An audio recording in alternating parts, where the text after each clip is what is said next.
to the acquittal of George Zimmerman. In addition to the rampant assault on women's reproductive freedom that we saw in Texas this last week, passed over vociferous objections from the women and men of Texas. Also this week, a rider was attached to a motorcycle safety bill in North Carolina, denying public employees their right to access safe, legal abortions as part of their health insurance. Shame! Shame! It was also released this week that there was a campaign, a systematic campaign of forced sterilization of female inmates in the state of California. What do the states of California, Texas, Florida, and North Carolina teach us today? What is it that the mealy-mouthed media pundits said to us again and again and again as they blasted our airwaves this past week? What is it that the bigots and the racists and the sexists and the misogynists of the world told us this week? They told us, they showed their cards.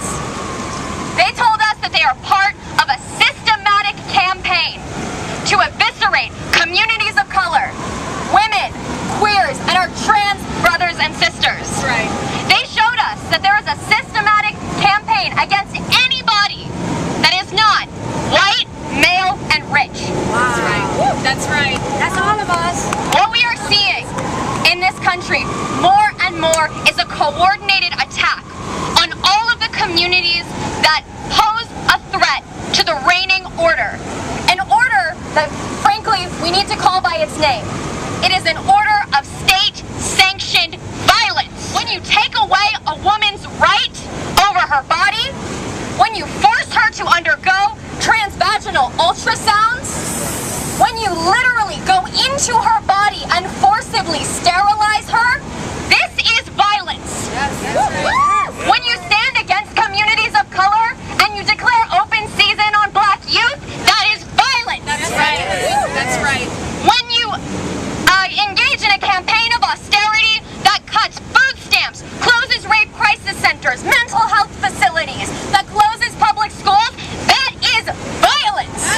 And it is a violence that for too long has been allowed to keep going, that has been perpetuated in silence, and that has thrived on fear and tactics of intimidation. That's right.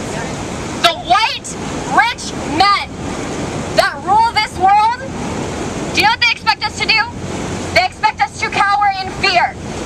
They expect us to continue to walk home with our keys between our fingers. Not these women. They expect us to get scared, to go home. I'm not going home. Every street in this country is going to become a battle line. Every single woman, every single person who stands against transphobia, misogyny, racism, and sexism needs to stand together in a united front against the consistent, systematic attack on our communities.